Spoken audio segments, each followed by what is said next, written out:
think we're coming off that countdown. Hello, everyone. Welcome to the Train Sim World December 2025 roadmap, the last one of 2025. Before we have more in 2026, I'm joined as ever by our executive producer of trains, the wonderful Mr. Matt Pedalstone. Hello, Matt. Hello, how are you, Alex? Are you good? I'm doing good, and I'm hoping that our audio sounds great for everyone as well. Let us know in the chat. Let us know Hopefully. if you can hear us. And we're here to talk about everything Train Sim World and everything that's been announced over the last month and seasonal reveals and all the fun bits. It's going to be a bit of a quicker stream. My voice is a little bit nasally, classic kind of December cold. So we're going to keep it to a summary. We're going to chat about some of the great stuff that's been announced, and we're going to enjoy it as well. We'll get to some community questions at the end. And just some kind of community wins and celebrations throughout the year. So hello everyone. Audio sounds good. That's such a great sound. How are you doing anyway, Matt? You enjoying tonight? You ready to talk about some TSW bits? Yeah, there's so much good stuff that's been coming out in the reveals and so forth. So no, I think it's an exciting time. It always is.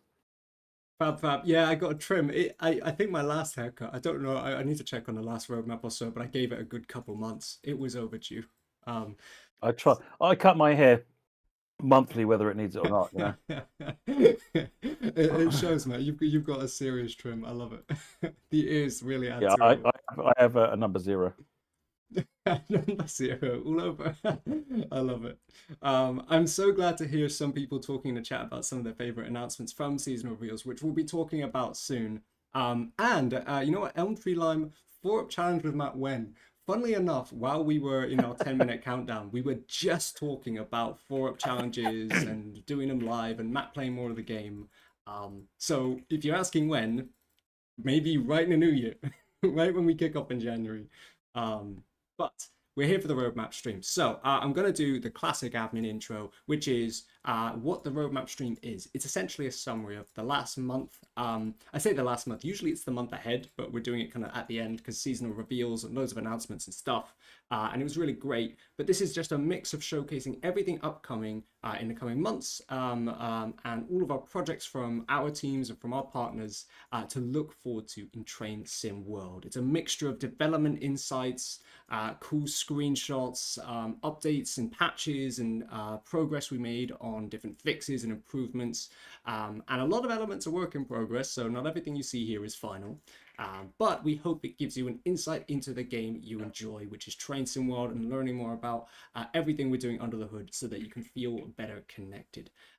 With that said, I know I've just realized I haven't loaded any of the assets into my OBS because there were too many other assets to add in, I'll be honest. But I'll keep it verbal. Sales are now live for most game platforms on Train Sim World 6. Some really great sales. Steam went live at 6 p.m. and thankfully Steam didn't completely crash like it does a lot of the time around winter sales because there's so much going on. But you can get some huge discounts. I think generally across the board, you can either get up to 30 to 40% off Train Sim World 6. That's Deluxe and Special, so a great discount there. And on Steam and Epic Games, you can get up to 90% off some add-ons. And I know one of them, Long Island Railroad Commuter, you can get that for less than £3 if you want. There are some other fantastic add-ons on huge discounts. I know Semmering Barn is on a deep discount as well. Swallow Groningen 40% off. I know that's a big win for one of our Dutch routes in Train Sim World, and one of my favorite is also 20% off, which is the Mildmay line as well, so the London Overground line as well. But take a look at the sales. They're live now on Steam, they're live on Epic Games, they're live on Xbox, and PlayStation players, I just say stay tuned. We can't talk about sales before they happen, but I do love Mondays, and there's a Monday coming up, so what an amazing coincidence that would be. But stay tuned, keep an eye Mondays on are our great. channels. Sorry, Mondays what's are the that, Matt? best. You love Mondays are the best. yeah, Mondays are great. But we have some great discounts. So take a look if you're interested, and you can pick up some add-ons that you've been looking forward to over the years.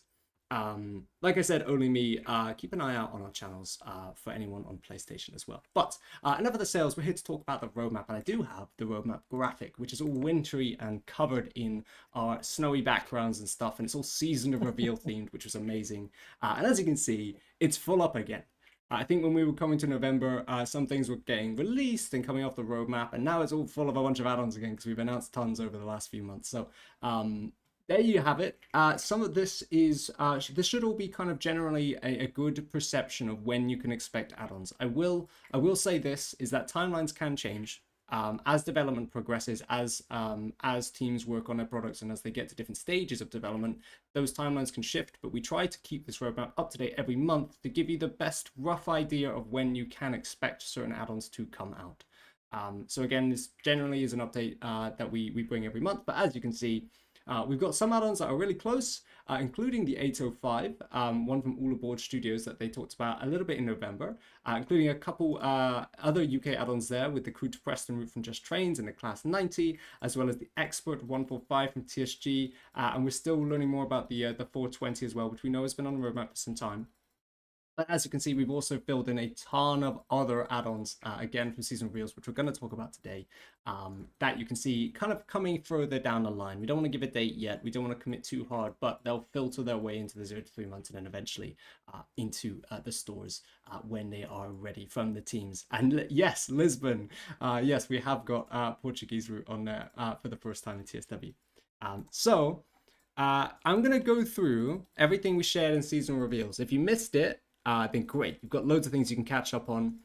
We're going to be fairly quick with this. I say quick. We're not trying to rush, but we do also have somewhere in a range of, I think, 10 to 20 different add-ons to talk about and showcase and show images for. So we're going to talk about them at a top level. But if you want to dive into all the details, see the screenshots properly in the full resolution, not just on a live stream, all 3 seasonal reveals articles are linked in the description of the video, and you can dive through what we've had.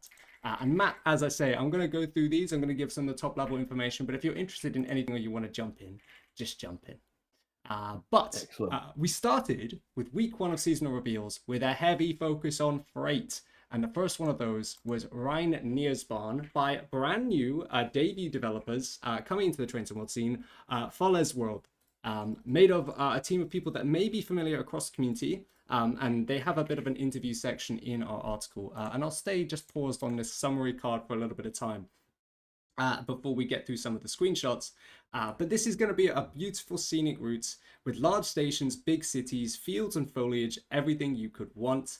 It's a first project from the team with 60 kilometers of track, 14 stations, and then 9 depots, yards, and sidings as well, with a very heavy industry feel. You've got freight hubs for shunting and delivery. You'll have route hopping over to Rhine-Ruhr for longer journeys as well, if that's what you're looking for. And again, it's got that strong focus on freight operations. And as you can see through these screenshots now kind of cycling through, you'll get a bit of a sense of that as well. I hope as well. So these are fantastic screenshots sent to us from the team, and we'll obviously keep updating in the months to come. But this is a really good one. I think a really exciting one to kind of kickstart when we started back with our week 1 reveals. There you go. You've got some of the locos there on some of our screenshots. I wonder, Matt, how do you feel about freight?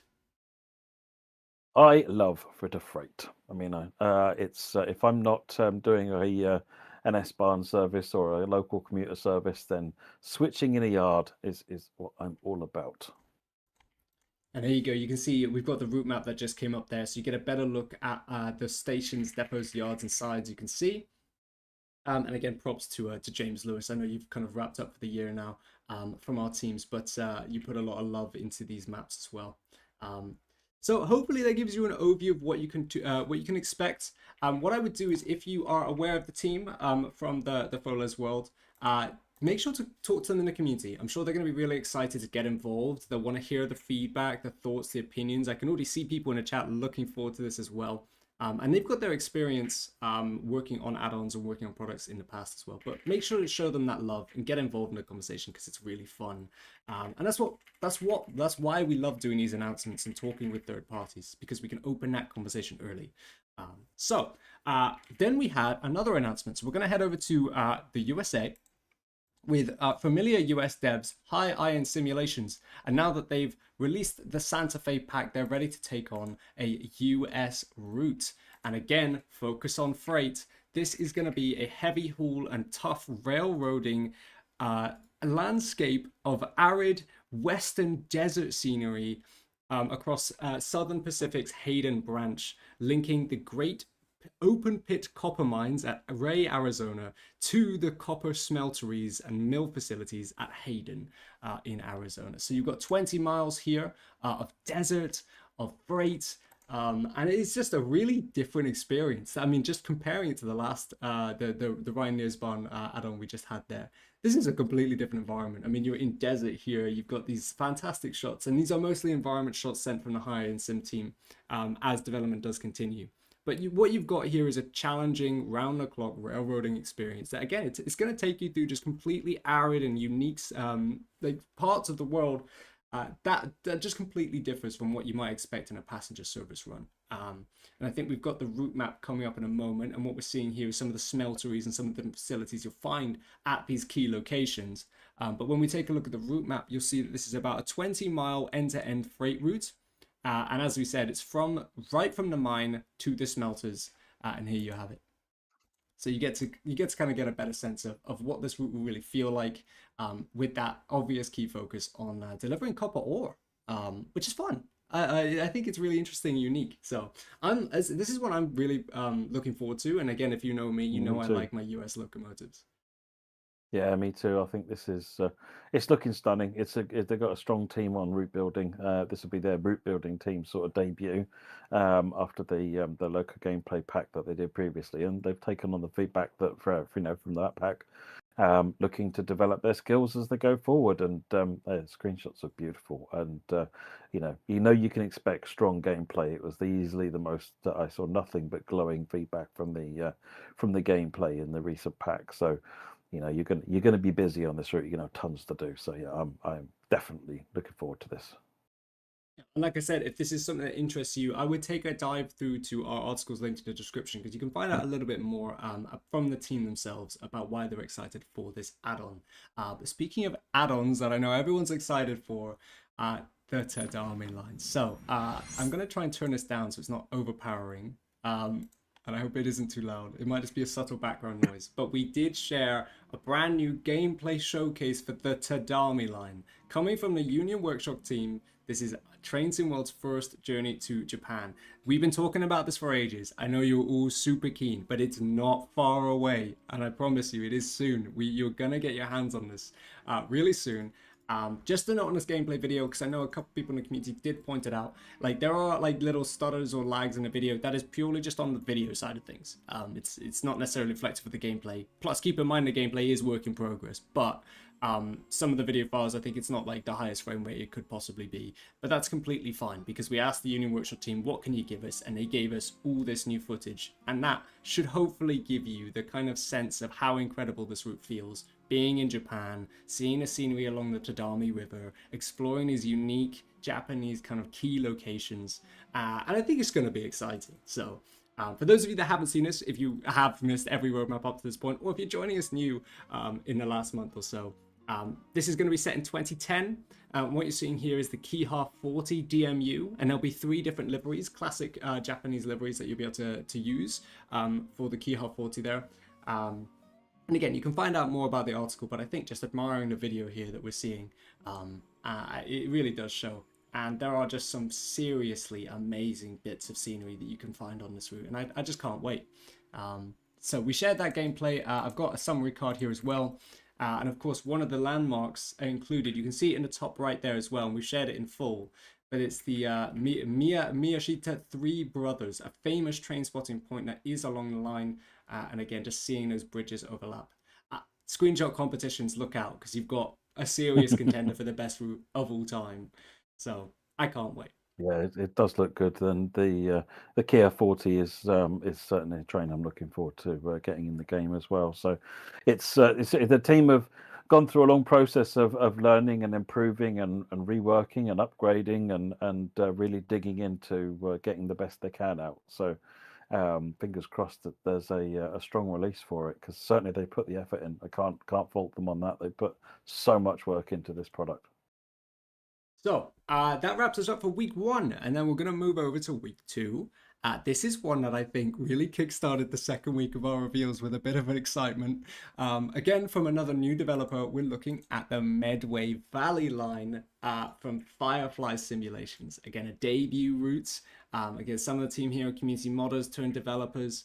And this is going to be really exciting because this is in the UK. This is a tranquil journey through England from Strood, which is also from Southeastern High Speed route. But it also goes down via Maidstone to Paddockwood and onward to Tunbridge.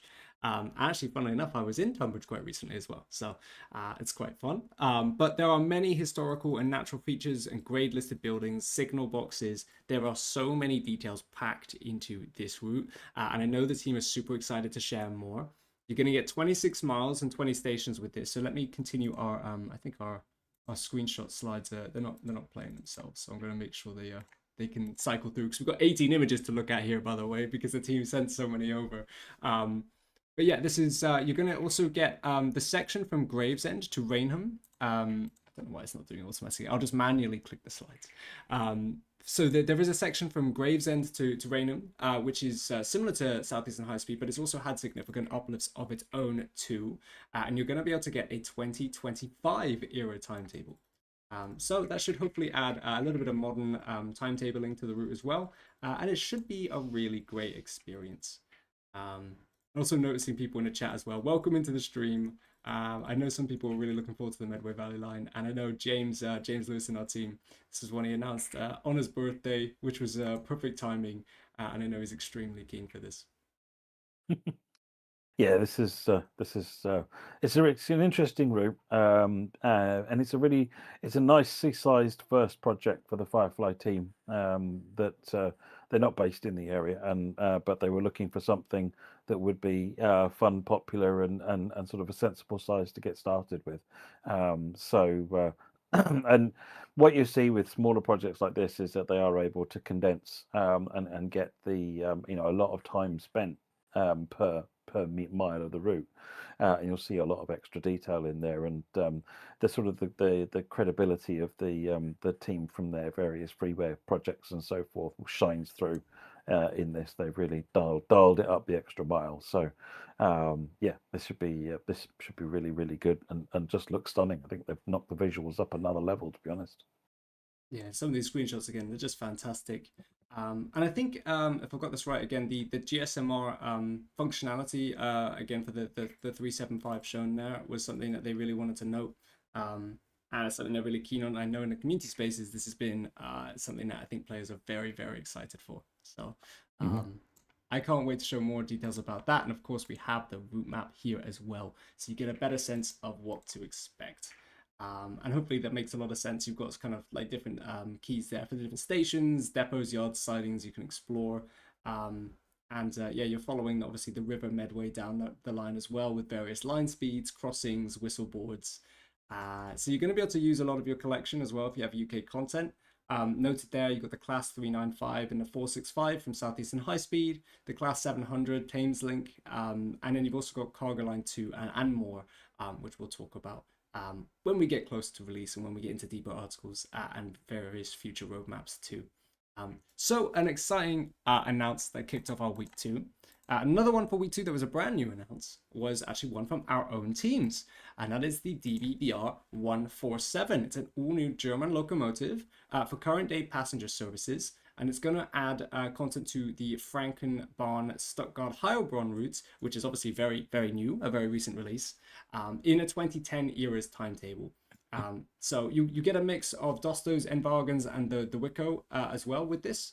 And we have a few screenshots. They're not on the routes as development is continuing for the loco. They're not actually placed on the route, but we do have some just taken from our engine here and from our tools. So gives you a closer look at the model, which I think a lot of people do appreciate still. Matt, is there any thoughts about this one, as this is one from our own teams? Yeah, I mean, this was something that we've been wanting to look at doing a 147 for a while, and there's the red version, there's the IC2 version.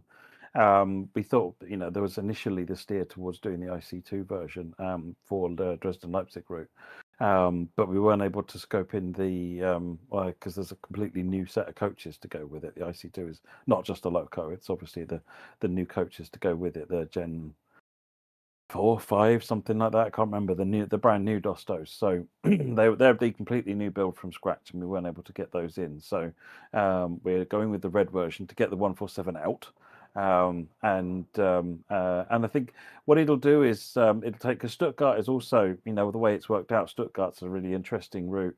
And this will give you two different experiences with Stuttgart, because originally Stuttgart is older trains, whereas this will bring a more modern timetable to it. So think of it like the way Diesel Legends gave you an older experience on a more modern route. This is kind of the other way round, and will give you a sort of a more modern selection of trains, sort of based around the 147, that's on that same route. So sort of doubles up the experiences you're going to get for that one. So it's really interesting. We're not ruling out doing an IC2 at some point in the future, but it's certainly not on the plans at the moment. But really excited to get the 147 out there. I do want to just clarify, in case anyone's considering or thinking about it, it's not at all based on the 187. This is a completely fresh build model that our internal teams have been doing and sourcing material for. So it's hopefully it'll be a new favourite. I'm certainly looking forward to it. Ultra modern German loco. And thank you for that, Matt. I think some of that detail players will be really excited about. But let us know what you think. And again, we'll be sharing more, especially as this is one of our own releases from our teams. We're trying to share more as much as we can in coming roadmaps and updates that we'll let you know about. But in week 2, it wasn't the only loco that was given updates for and given new information on. So we're going to look at the Class 90. Now, this is something that was already announced, but the Alan Thompson simulation team wanted to give us some more screenshots, some more images, some more details, some of which you can see on this slide here. But if you haven't seen it, UK Freight, the scene is being shaped up. We've got a new UK Freight loco with the Class 90. It's going to operate on the West Coast Main Line, London Euston to Milton Keynes line, and at a timetable with 5 different liveries. As a note, we do have some screenshots, but the screenshots won't show all of the liveries. Only simply just from a licensing point of view, some liveries are easier to kind of sign off than others. So while we still go through that process, we've got some screenshots that we can show, but we can't show all those liveries just yet.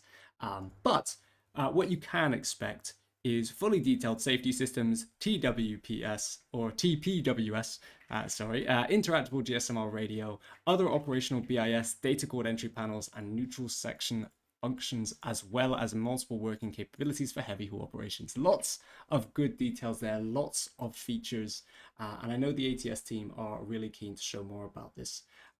As it's another UK freight loco, and again, I think, correct me if I'm wrong, Matt, but I'm pretty sure the UK scene has been dying for another freight loco for some time. Oh, well, yeah, without a shadow of a doubt. And the 90 is an absolute rocker of a next one to have as well. We'll take a look at some of these screenshots here. You get a sense of the cab, you get a sense of some of the external looks as well, and some of the details here. Again, I would love to show some of the liveries because I know I've seen some of them. We've got an image, I think it's in my lineup here as well, that shows what the liveries should look like from a kind of a reflective view of them. But I'm sure we'll be able to get some more approved in the new year. And as a note, yes, keep in mind these are work in progress images as well. So not everything you see will be reflective of the final product, but hopefully it's still enough to look at, enjoy, and admire. I think I got one more here. There we go. I think on the article, if you want to take a closer look as well, we do have the image with the various liveries and the various colors that you can get the 90 in as well. But I hope for the UK freight fans and fans of UK content in general, this should be really exciting. And hopefully won't be too long before we can share more.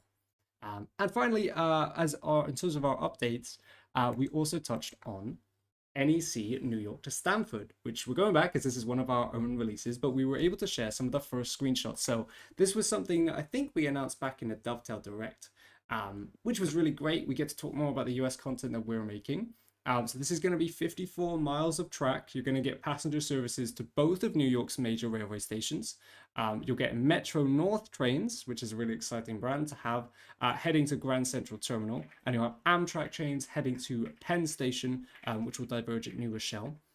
And of course, you'll also get the new Metro North M8 EMU as well as 24 stations along this line. So I've got a couple very work in progress images, and I'm going to say very work in progress because I think these were taken just as the track team had finished laying the track, but the environment team is still working on the various stations environments.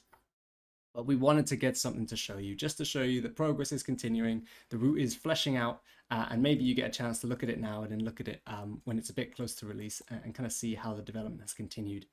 And I know some people were joking in this image on screen now that there's a big floating yellow arrow. Don't worry, that doesn't exist there in real life. That's just one of our markers for the team to use while development is ongoing. But it's a really exciting route. And I think, Matt, I think this is one I know you're excited about because I know you like the US scene as well.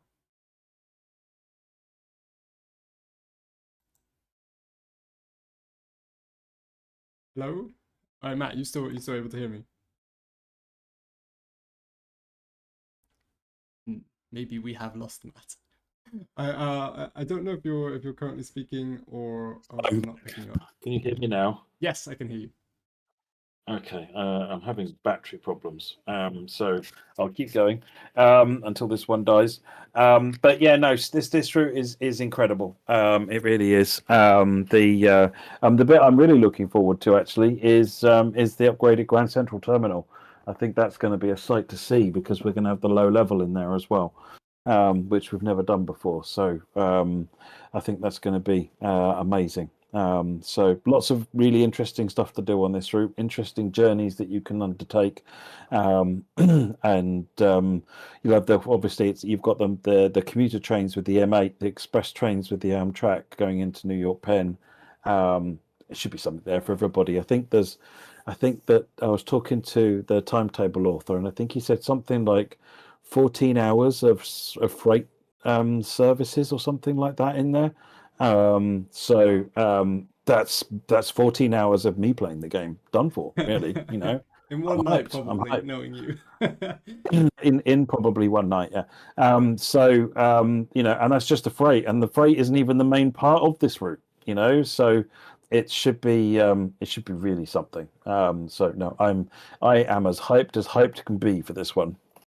I'm really looking forward to this. And again, we showed some really work in progress screenshots, but don't worry, the next time we check in with you on this in the new year, we'll get you some good screenshots. We'll get you some further developed screenshots, show off the team's work. And again, I can't wait for this as well because US content tends to kind of catch my eye a little bit more if I'm a little bit biased, if I'm allowed to be.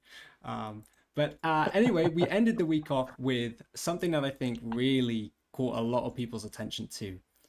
This is a new country coming to Train Sim World. This is TSW's first Czech release. Liberec, Stara, Parker, and an absolute fantastic showcase from Vector Simulations. Huge props to the team. They sent us this video and we just had to get it into our showcase. And it really does put into a very clear perspective of how far the development has come for this route. It's progressing really well. And I'm hoping this video really shows you like this is also not very far away at all. You can expect this really soon. But this is 80 kilometers of mainline track, which is going to take you to Czechia, northern Czechia, I believe, through the Jezera Mountains as well. What you're seeing on screen is the Class 750 and the Class 843, both included, and both have multiple liveries. And hopefully you can see some of the detail on some of the different functionalities that you'll be able to get. Props to Elm Tree Line for saying check it out. Yes, that is, you couldn't have added a better pun. But you're going to get a mixture of yard work, passenger traffics, unique scenarios. I think there are 7 total scenarios included. And you're going to be able to explore Czechia in Train Sim World to the fullest because they've also added Czech safety systems for you to learn as well. So it's a really amazing chance for something just completely new in Train Sim World. This is going to be great. I can't Oh wait. yeah. Look at that. So this is the first time I've seen some of these video content, and it's just looking stunning. Again, this is another case of another third-party team that have been absolutely throwing themselves at it, learning it, and digging into putting it, and just can't fault the amount of effort that's being put into it. So, yeah, it's not surprising to me that it's looking as good as it is. So, yeah, hopefully that will be a really popular one with players. Actually, it looks stunning. And as you can see, I think we come to the end of the video about now. But what I've got is the various images that the team shared from us back in, I think it was back in August now. Again, this was alongside our full announce of this line originally in the Dovetail Direct. And again, some of these images are just beautiful. And you can get scenery in here that you just can't find anywhere else in TSW, which I think is really just the reason why I think this is so exciting. You get brand new scenery, brand new ways of enjoying the game, enjoying the world. And I can't wait. I mean, just the forest scenery here as well and the mountain scenery. It's going to be fantastic. So really looking forward to Vector Simulations jumping into the scene as another third party coming over to TSW. So it's going to be really exciting. Now, speaking of very exciting, I'm not trying to move on too quickly, but we have more add-ons to talk about as we go into week 3. Oh, sorry, I'm just seeing from the chat, Honza Games, it's north to northeast in the Liberec region. Thank you for that clarification. That's really useful. But hopefully you've seen enough. You're excited as much as you can be. But now we're going to talk about something that I know excited people in a completely different direction. We're going to be talking about Neckartalbahn, Heidelberg to Neckarels. I think that's how I learned the pronunciation, but again, it's probably pretty bad. And as you can see, I've already been spoiled because my slides are they're moving again. It's a steam train. It's a German steam train. What's going on here? So TSG are coming in with this, and it is the return of steam for a little while. I think our last steam train in Train Sim World was the Flying Scotsman. TSW4, I think. So 2024, 2025, I think. I'm losing my years now. But it was with TSW4. But this is our first German steam loco, and what you're seeing here is the BR23. And as an additional note, the TSG team wanted to make it be known that they're working on improvements, changes, fixes for the steam simulation as well. This will come alongside the release, and as we cycle back here to the summary card, I'll just give it a pause. There's too much happening all at once, but they are going to work on helping improve that steam simulation from where we had it with some of our original releases, and try and get it into a spot where more of the community can enjoy it. You can get a more authentic simulation as well. These will be core changes the TSG team are working on that will hopefully go to support any future potential Steam locos that may or may not come out. Again, I word it in that very specific way because we're not announcing more Steam by saying that. What we're simply saying is with these core changes that TSG will work on, then other developers may want to jump into some Steam. They may want to make some Steam locos, or TSG may have their own plans, but we can't talk about that because it hasn't happened yet. But if those core changes come in, maybe it paves the way for something new. So for those of you who are a fan of steam locomotives, this is going to be super exciting. But guess what? This isn't just a steam loco add-on. This is a whole 53-kilometer route with 15 stations, and it also comes with an electrified mainline, so you'll be able to get steam traction and electric traction as well. This is not just a steam loco add-on. This is so much more. So Neckartalbahn, yes, as I said, is a double-track electrified mainline through the Neckar Valley in southwestern Germany. You'll have smooth curves, tunneled sections, riverside views, and again, you'll get that blend of traffic across Germany's natural landscape as well. So far, the images we've been able to show are just of the BR23, but we'll have more soon to show you about this line that TSG are working on. And I really hope you are excited for this. And I know from seeing some of the reactions to the announcement, I think it surprised a lot of people, and I think that's really great. And I can't wait to see what they're going to do and where they're going to take the improvements and what they're going to do with Steam and the routes and the line as well. What we can't confirm is what those improvements look like, as they're being worked on. TSG team have got them planned out, but we haven't got details of them yet. So we'll have to see what they pan out to be, and hopefully we'll share more details of that in the new year as well. But it is good news, hopefully, for those of you that are a fan of Steam. Hopefully it's the start of something a little bit more interesting, and then maybe you can take a closer look when this is nearer to release. Any thoughts on this, Matt? I know you probably have hundreds.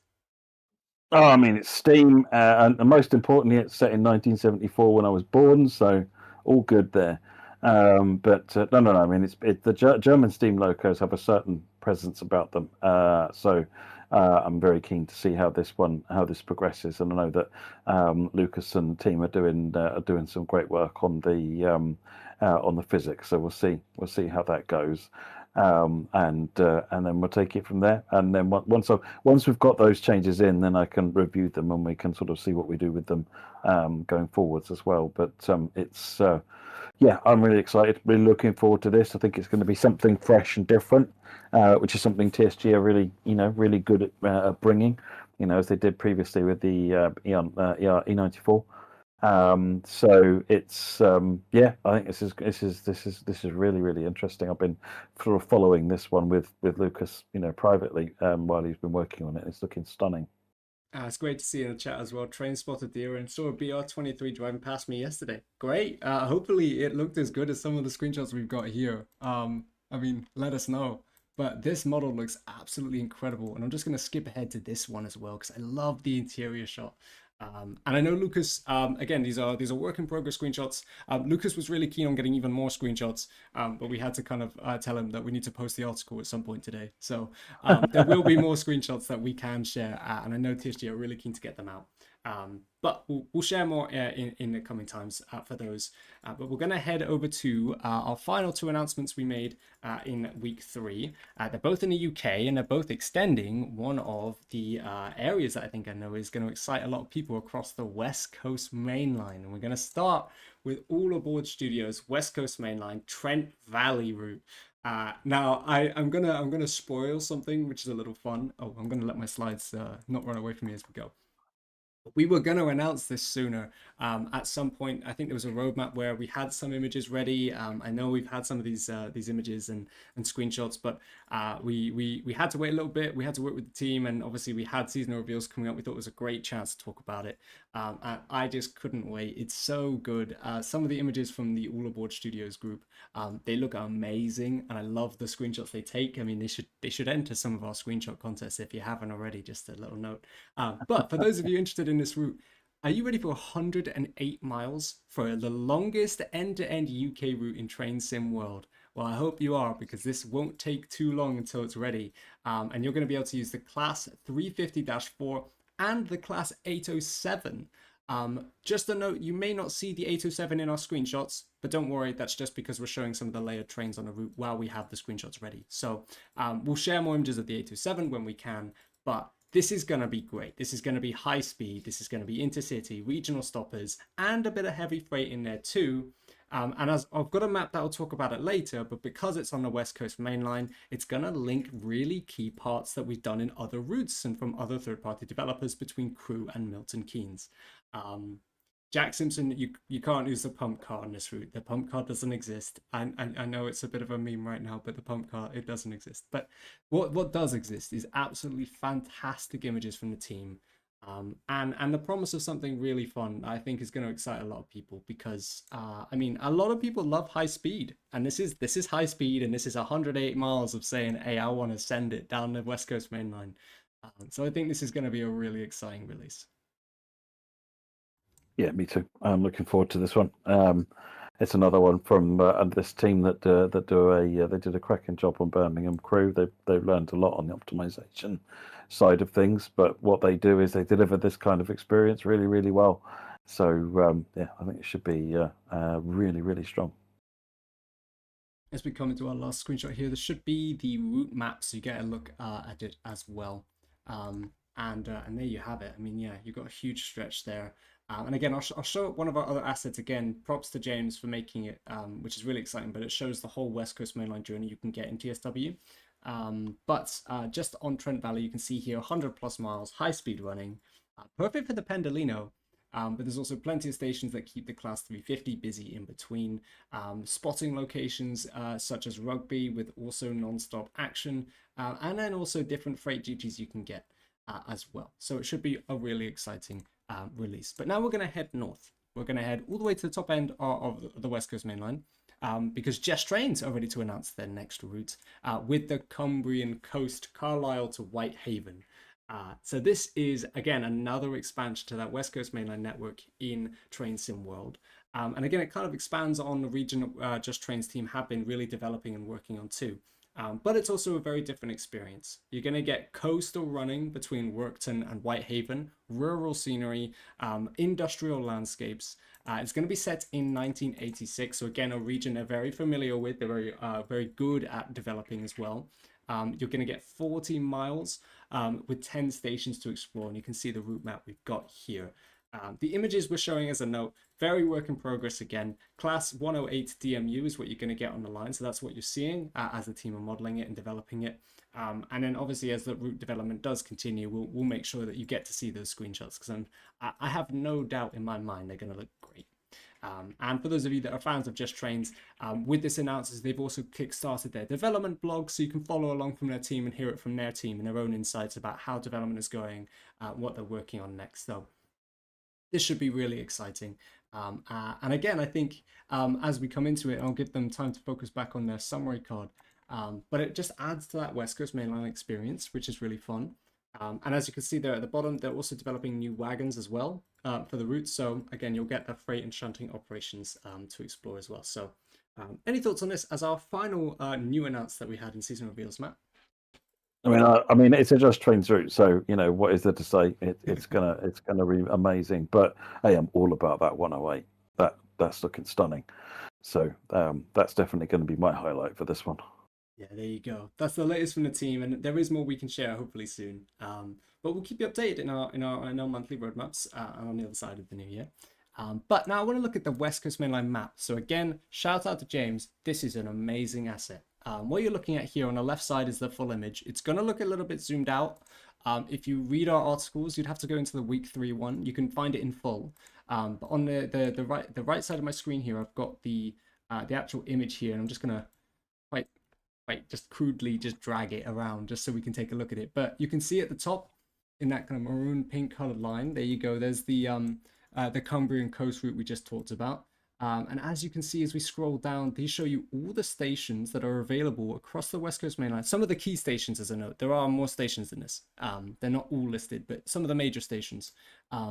As we go down from, you've got Whitehaven, Carlisle, Preston, of course, there's lots of work around Preston.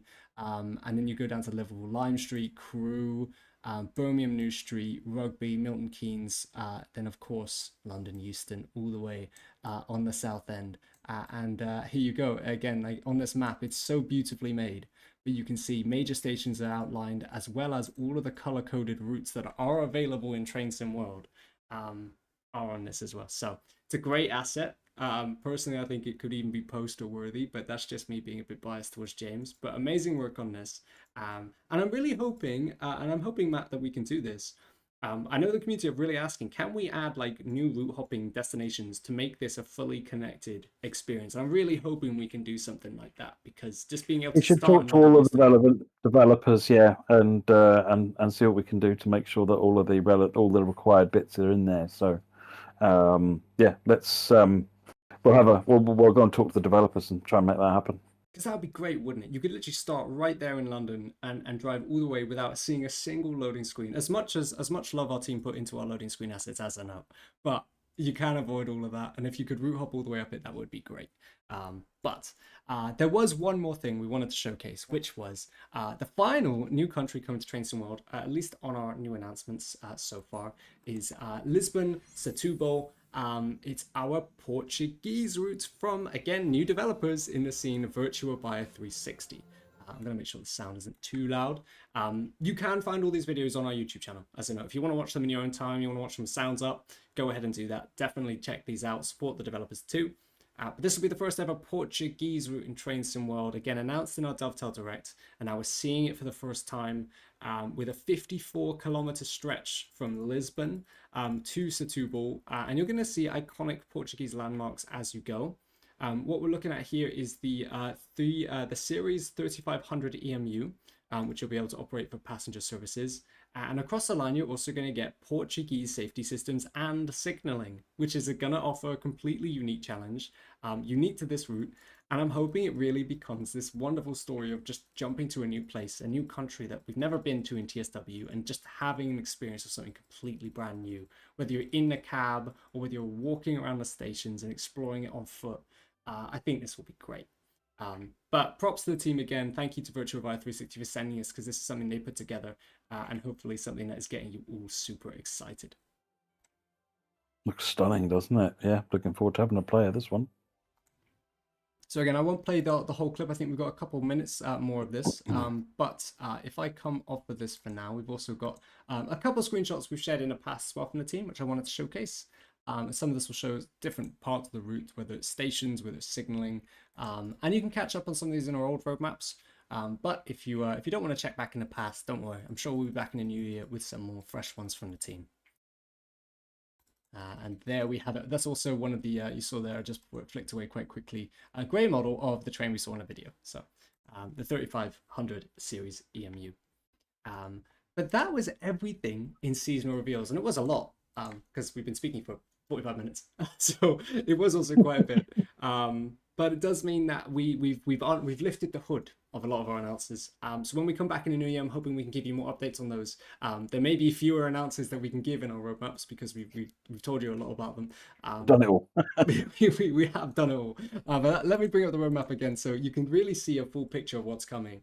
And I'll tell you one thing that I'm really glad to see is that those flags on the right, they're looking a lot more diverse. There's a lot more new stuff there. And I think from various teams, various projects, having more third parties come into Train Sim World and work on content and work on add-ons it's just creating a wonderful picture and it's a wonderful future. So really looking forward to it.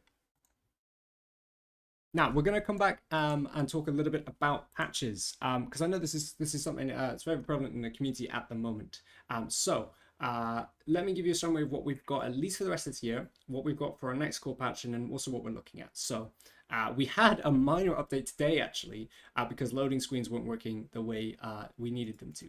So we did patch, I think it was all platforms. So if you did see a minor update today, that was just a single change to fix loading screens. Casual wheel, thank you, no worries, I've got water, it's okay. But we did have an update today. But what we have next Monday is another update that should come with a first batch of improvements for the Stuttgart-Heilbronn route, fix some of the launch issues, address some of the immediate community feedback.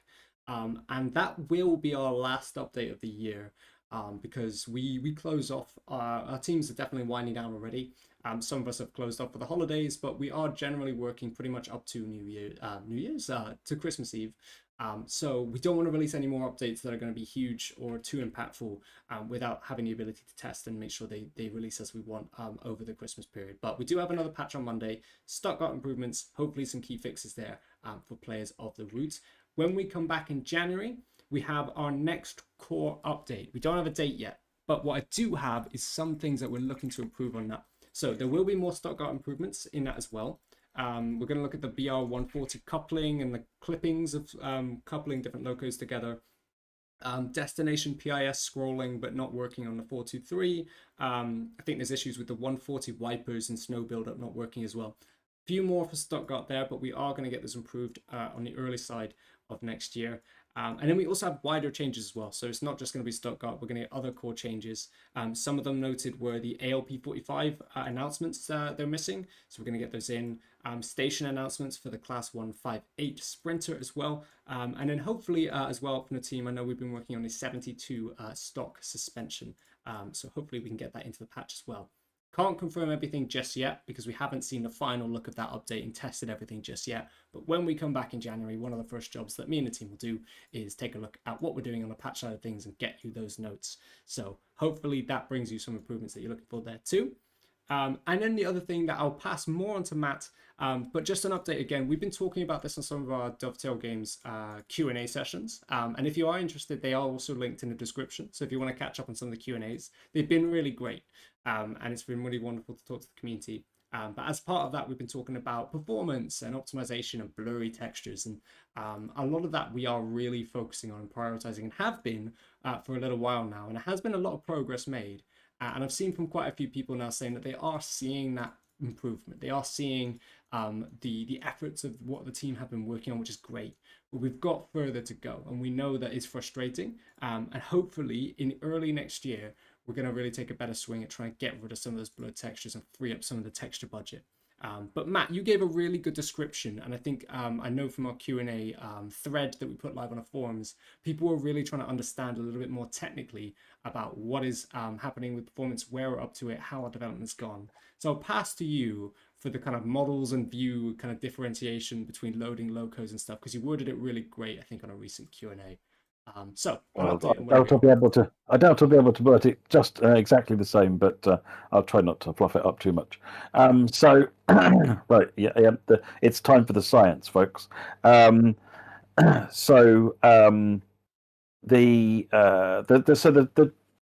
is the problem? Text blurring is caused by what a texture pool exhaustion. So there is an area of memory allocated to store graphics textures. These are the textures are a number of different things. So they can be the images you see in the UI. They can be the colors and so forth you see on the outside of a train, the livery. It can be the normal maps, which is the bumpiness. So when you look down the side of a train, you'll see things that look like they're either, sometimes it's used for bolts, it's used for all sorts of things, but that's called a normal map, and that's in a texture, and that's actually used to sort of save on 3D polygons and in the model. And then there's also usually a thing called a roughness mask, which is what then sort of says which bits are rough, which bits are shiny, and so forth on the train. So you've got all sorts of textures going on. All of these images have to be loaded and saved, and there is a set amount of space allocated for textures to go into. That's separate from where your 3D models go. Those go into a different section of memory and so forth. We're focusing on textures only. So that amount of memory is set. It's different on each platform to be sort of appropriate for that platform. What happens is that if that texture pool gets near to exhaustion, so it's running out of memory in that texture pool, then what will happen is that if you imagine that a texture is, let's say it's 4096 by 4096, if it runs out of memory, what it'll do is it'll take those textures and squash them down to 2048 by 2048. And that means they take up a lot less memory. But if you imagine a number of pixels of different colors in a row side by side, if they're going to look at a certain way, right, a certain sharpness. If I have half as many pixels on the same width, it's going to look blurrier. Yeah, there's going to be soft edges instead of hard edges.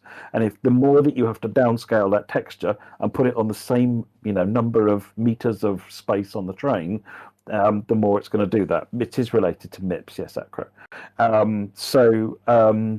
So that's where blurriness is coming from. As you run out of texture pool, the textures get downscaled and being put over the same amount of space, they start looking blurry. That's the issue, right? So what are the causes of it? And that's still being investigated. I've done some investigation myself, as well as the team, because I want to educate myself more about what's going on, what's actually happening in memory. And there's things like bits of the UI are in the texture pool while you're driving a train. Shouldn't be there. It's wasting memory. We've got precious space in the texture pool. Why is the thumbnail for all of the trains loaded into memory? So we're going to work on cleaning that up. All the operator logos are loaded into memory. Now, the reason for that's not just, someone being forgetful. The reason for that is because if you unload it from memory, at some point you want to get back to the menu, right? And if you've already got that stuff in memory, going back to the menu is nice and fast. If you haven't got that stuff in the memory, you've got to load it all back into memory again to get back in. So that means that the delay to go from the game back into the menu extends. So there's some work to do there to try and find an efficient way of going back into the memory, into the menu, and then we can get rid of that stuff out of the texture pool. So that's a job. There is then reviewing the textures to work out whether or not they are appropriately sized. Sometimes you can make a texture smaller, particularly roughness masks. You can get away with making them smaller, with making no real impact on the visual of the model, and they can take up. A 4K roughness mask takes exactly the same amount of memory as a 4K color texture, the bit that has all the detail you see on it, which is about 10-12 megabytes of that precious texture pool. So you can make that down to 2 megabytes of texture pool, see no difference in it, and suddenly you've freed up a bunch of space. Now times that over all of the trains, all of the scenery, and so forth, and you start to see a benefit there. So that's an effort. That's one of the other angles that we're going to be looking at, is reviewing and auditing all the textures to make sure that they're appropriately sized. Can we get away with shrinking them down without degrading the visual quality? So we'll look at that. One of the other elements that is the when when we make the train, because on a given, if you press the 9 key, right, you can see all of the trains running around on the route at all times. It would be you don't need all the textures and the sounds for a train that's 20 miles away, even a mile away, to be honest. If you can't see it, it doesn't need to be in memory, right? But some bits of it do need to be in memory. So what we do is, as one of the optimization things that's been built into the game from day one, is we've separated the train into two parts, what we call the rail view vehicle model and the rail vehicle view. And the rail vehicle model contains physics, it contains the name of it, it contains the dimensions of it, it contains those kinds of things which are the bare minimum to make the train work anywhere without needing to be able to see it. So the RVM is relatively lightweight. And then the RVV, the rail vehicle view, contains all of the textures, all the ones I just talked about. It contains all the audio files. It contains all sorts of things that only matter when it's sitting there next to you or you're looking past it. So the idea is that the RVV isn't there when it's far away. What we found is that the RVV never unloads. Now, I'll come back to in a minute. That actually was, I spoke to the engineers, that was intentional, but doesn't necessarily scale. So the reason, what we want then is, if you're driving along down a line, let's say, for example, you're driving on Southeastern and you go past the TGV, that's a fairly chunky amount of texture memory that the TGV is going to take up because of how big that train is. Once it's loaded it, all those textures into memory, they'll never go away until you restart the game. Restart to another session. And the reason for that, again, I was talking to the engineers about, being slightly surprised that we were keeping this stuff in memory. I was understood it was the whole purpose for the split. But the reason for keeping this stuff in memory was, well, it solves the hitching problem later on, or it reduces the hitching problem later on. Because if every time you go past, you're driving down the West Coast mainland, and every time you go past a Class 350 in the other direction, it has to, let's say you're in a Pendolino, it has to load all of the textures for the Pendolino in, it goes past you, and then unloads them all again. And then the next time, another one loads, it has to load all the textures in again. It's just going to contribute to the general, the hitching. So we're looking into, well, how can we solve that problem so that the RVVs unload, but we don't make hitching problem worse. So that's another element that's being looked at. That, if we can solve that one, I'm confident we will. If we can solve that one, that will have a big impact actually. So it won't help you if you go into a main station like Euston and all of the trains are all in Euston. Well, okay, they've all got to be loaded then, haven't they? There's nothing we can do about that. But it will help having them able to be unloaded. Trying to think, there's more avenues and areas that we're looking at. Those are some of sort of the main ones we're looking at initially for the texture blurring problem. And then once you get some of that stuff out the way, then we start digging and you find more stuff to look at. So it's, as I said on the Q&A session, we will fix this. It can't stay the way it is. It's not a good experience on the Xbox when the texture blurring happens. We are giving it lots of attention. We're doing a lot of work to investigate it, but there is no quick magic. There's nothing when you look at it and say, oh wow, there's a 500 megabyte blob in there, well, let's just fix that. There's none of that. There's none of that stuff. This is a death by 1,000 paper cuts type thing. There's a whole bunch of small things in there, and what we need to do is sort out some of those small things. So Vol Kaltimich says, sorry for the oversimplification. Can't those textures just be loaded non-blocking a bit ahead of when they're actually required? It does kind of do that, but because of the way things load, you can't really do non-blocking. There is an element of blocking when you're accessing I/O, but I think Unreal already handles that. But the problem is the volume of it. There's quite a lot of textures in a train. There's quite a lot of text sounds in a train. All of those things have got to get loaded in, and they've got to get loaded in time. And you either have them loaded in from the start, because if they're going to be loaded 10 miles away, they might as well just always be there. Or you need to find a more efficient way of bringing them in. So those are the areas that we're looking at, and we'll find solutions for those. So we will solve this blurring problem. I'm confident. With stuff I've seen, I can see areas we can make improvements. And Liam actually was having a look on the GWE and the HST, and looking at some of those early findings, for example, about roughness masks, was able to come back with some real numbers about how much of difference it would make in that particular example. And there were, it was about 80 megabytes out of a texture pool. So, bearing in mind that you've got about 1.8 gig or something like that, I think, on the consoles in the texture pool. 80 megabytes is not a small number. It sounds like a small number, but it's not. And that's just one train having one difference. So there's a lot that can be done, and we'll get to a solution, and it'll be priority. It is a priority now, but ramping up even more as we go into next year. Thank you, Matt. That was a really great update, and I think it's kind of the story we've been telling for a little while now, but it is still, as you say, priority number one. Hopefully we get some more news, and as we go through each roadmap, we'll keep you updated. We'll come back to you in the new year with progress, and then we'll just keep coming back to the community with progress. And I'm sure when updates start rolling in, we'll come to the community for feedback, and let us know how we're doing. So, the goal is to make... Special Murray says, unfortunately, it sounds like we're several months away. No, I want this fixed as soon as possible in the new year. Some of this stuff can be done a lot quicker than that. And we're not going to just roll this out in one big lump. If we get some improvements, we'll roll them out. What we might do, one of the things we were talking about today, was picking one route that and then doing a bunch of optimizations around it and the trains around that one route, and put that out and get everyone to sort of to review that and say, you know what, we're feeling like that's a better right, or these changes didn't work, or actually we don't like the sort of the changes, that the impact some of those changes, and feel and get that back before we then start scaling that out to sort of the wider content, particularly if there's core changes and so forth. So, but I'm not looking at this taking a long time. No, it can't take a long time. We'll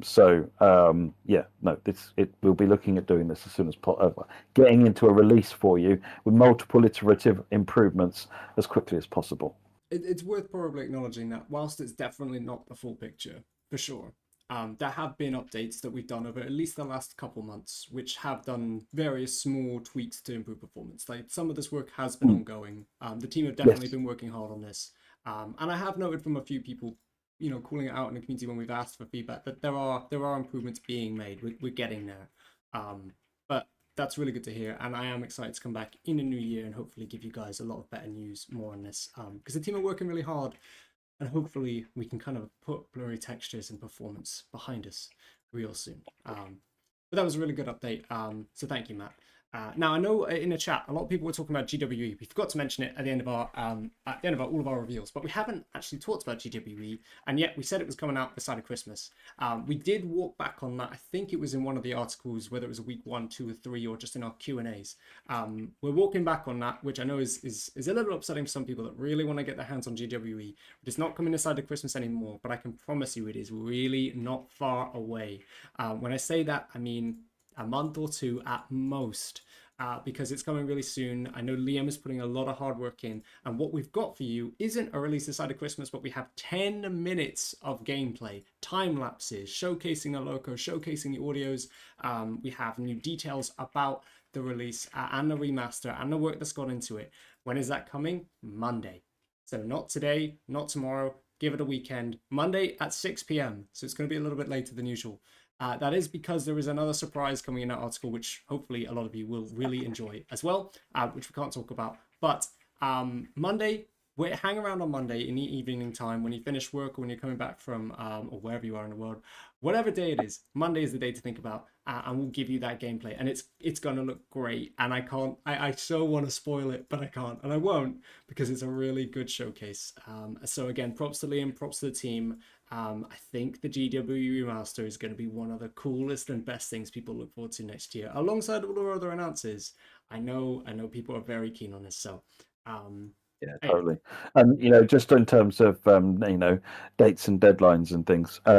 Whereas previously, Liam was Liam's been very passionate about this. Has been something really close to his heart.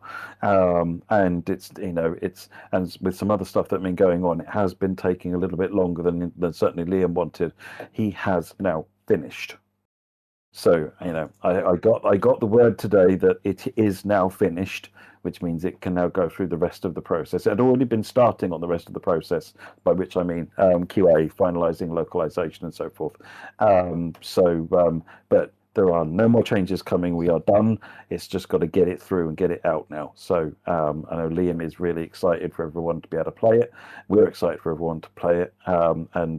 Enjoy the first look on Monday. yeah, and Thomas, in the chat, yes, if you have GWE right now, you will get this remaster completely free. It's Yep. gonna be immense. It's gonna be amazing, and like I said, it's coming soon. I know the date we're planning to push this out, so I can't say it, but I know it's very very soon. So hang in there. It's gonna be amazing. But hopefully next Monday gives you a closer look at what the work that's gone into it, the new things that we've never seen really before elsewhere in TSW, the screenshots, the scenery, the level of detail, and I know someone mentioned about performance. There is a separate section where Liam talked a little bit about making sure the performance does work as best as we can. Some of that work will go on in testing to make sure that all of our platforms and consoles work well. This is going to be great. So call it the Great Western Express remaster because it is going to be just that. Now we have some community corner bits and a few Q&As. We're gonna slowly wind down, but I don't want to ignore the community corner. Yippee! I still need an asset for this section, but it's always one of the kind of things I think That's about not most. hand drawn enough, Alex. It needs to be more hand drawn. Don't tempt me. I can do this hand drawn. So just a couple bits, and we'll whip through it quickly. And no hinges. I'm not going to channel my inner JD. Anyway, winter survey. Thank you, everyone. These are really great. These are really insightful. It's now closed, as a note. We've got our winter survey. Everyone's gave us your information. Some of the questions we asked in this were really weird, really challenging. Some of them will make you think, what the hell are you doing? Why would you do that? Or no, that makes a lot of sense. Or I love this route, or I love that route. This is what surveys are for. They're for testing the current evolving relationship between us, players, the gaming market as a whole, the simulation market, people from different regions. So they always do really great things for us, and we can use this data to help us make the best stuff. Again, in Train Sim World 6, a lot of our core features were based on the survey we ran the year before, and so they hopefully have a very real, meaningful impact of what we get from the survey is what you see in the core development, in the core routes. So thank you everyone for doing this. It was I don't think it was too short a survey. I think it was about 20 minutes if you went all the way through it. Some of you who have won a key, you'll be being sent that. I think some of them have been sent out today. So if you did do this, great. If you didn't, don't worry. I'm sure we'll do another one at some point. They're not super often, but maybe I think we do 1 or 2 every year. But it's a really great chance to get the community opinion across. So thank you for that. Another really great note. Jingle Jam. Props to you, Matt. You did a fantastic live stream for the Jingle Jam, and we were involved in their bundle. If you don't know about this, it's something organized by the Yogscast crew. And it's a charity bundle of games that you can pick up. I think if you donated £30 to their charity cause, £35 I think it was, you got access to I think it was something near 15 to 20 games, maybe a little bit more. 12, okay, maybe a little bit less, but 12 really great games. I know Train Sim World 6 was included. I think it was I don't know which edition it was now, actually. It was the free edition plus the Holiday Express plus Yes, TGV. So it's a bit of a mix and match of cool different things to try out. It was, and then I spent in the stream. I basically went through all of the bits of content that sort of were in the Jingle Jam version. Yeah, and that was a really great stream. And the Yogscast also played Train Sim 6 on their own content as well. And I wanted to just say for anyone that got involved, either whether you were supporting Matt in the stream, watching Yogscast play the game, or supporting the bundle, we raised over 3.2 million, which is immense. And I think it's one of the highest numbers yet for all those charities, the Trevor Project, and many more. There was definitely check out the website, show your support. But what an amazing cause! And again, props to you, Matt, for helping run this from our side, from a live stream point of view. Well done to the teams at Dovetail as well for getting that Train Sim 6 included in this, because it's a really great collaboration to have, and a good celebration for the end of the year. Now, speaking of fun things to do for the end of the year, we have mastery in the game. Woo! So we have two types of mastery live right now. One of them is very unique. It's holiday mastery, is what we're calling it, or Christmas mastery. And you can earn these via new mastery challenges that are live at the moment over the holiday period coming up. And you can earn these really interesting posters that you can see on screen, as well as decals for various routes. So you need to play US routes to unlock the US poster, play German routes to unlock the German poster, play UK routes to unlock the UK poster, and once you unlock them, you can put them anywhere, which is great. They come with decals as well.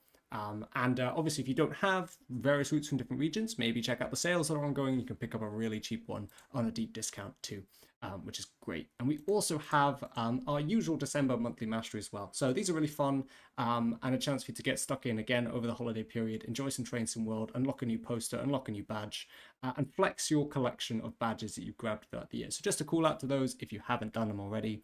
And one last thing, which I thought was really interesting, we made headlines in the last month. And what I'm playing in the background here is the Great British Railway, the new livery that the Department for Transport in the UK unveiled for some of the liveries now going across the UK railroads, which will obviously brand the new fleet and the nationalisation going on across the UK of the rails. So really interesting. Just to clarify, though, this is not something. It's not something that you can get in Train Sim World. This is a visualization using Train Sim World, so it's a little bit confusing there.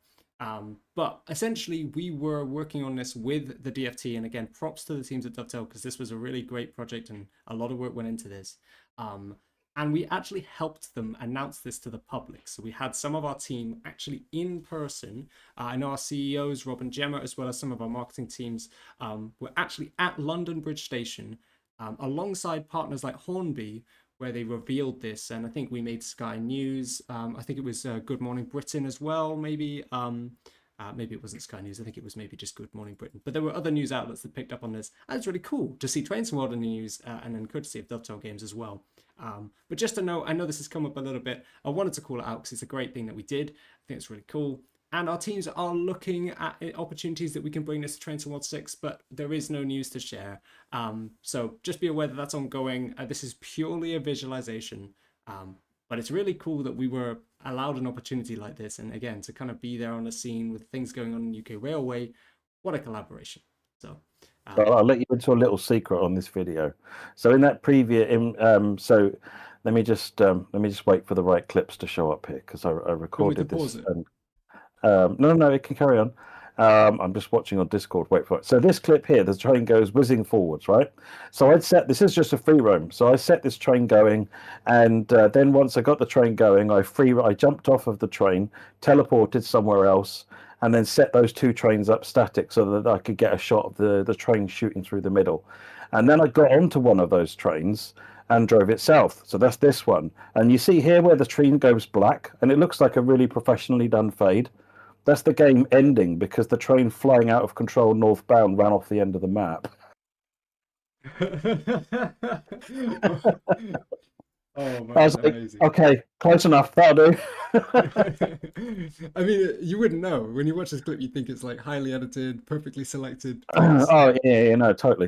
It's but no, this was a really fun project to work on. Actually, looking at the looking at the early versions of the livery, and also trying to because there was a lot of secrecy around it. It was for any of you that happen to understand. So we use a tool called Perforce to share all of the work. It's what they call a version control system, because we've got a lot of, including third parties accessing the Perforce, because of all the secrets on this, we couldn't use Perforce. So we're sharing files around the old-fashioned way, so that we could keep it there, get the videos recorded until the thing was announced. So it was a really, really fun, interesting project that we've all got views on the livery. Personally, I quite like it. I think it's quite interesting, but it's really fun to be a part of, the what's going on with the real railway and being, part of that communication. I think it was an awesome event, and again, props to the team because there's a lot of work that happens from various different departments for something like this to even begin. And it was really cool. Again, just to wake up and just be like, that's Dovetail Games, that's Trains and World and News. So great shout out. I thought it would make a perfect section to end our community corner. Now we have some Q&As. I will admit we're going to keep this stream a little bit short, so there are some that I've pre-written. We'll go through these from our Q&A thread on the forums, and we'll prioritize some of the people that sent their questions in a bit ahead of time. But there's one more thing before we get there, and I want to just call it out, which is Metro Rivals. So if you haven't heard about this at this point in time, this is our brand new Subway Simcade experience coming next year in 2026. So it's fitting to talk about it. It's not Train Sim World related. It's a brand new game, and you can wishlist it now. So we're going to be talking about this a lot more in the new year. So expect people from the Train Sim World teams or people that you've seen do Train Sim World bits, be involved in it, talk about it. We can't wait to show you what we've been cooking up with this. But again, as a reminder, this is going to be a single player campaign where you rise through the ranks and face different city elites called Track Titans.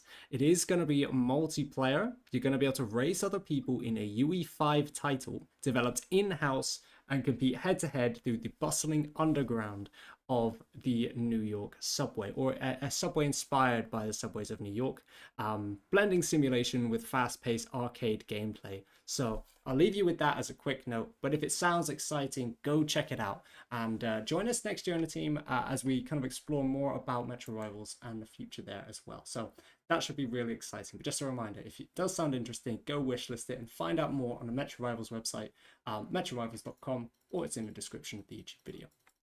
So with that said, we're going to end up on some Q&As. So I've actually added a wonderful little topic bar here, which I can change, so I can actually add in what we're going to be talking about. And the first one, I think, Matt, you've already touched on it, but just a quick reminder, I think it was something asked by RH Winner. It was the reason why we chose the red variant for the 147 instead of the IC2, and that was the coaches.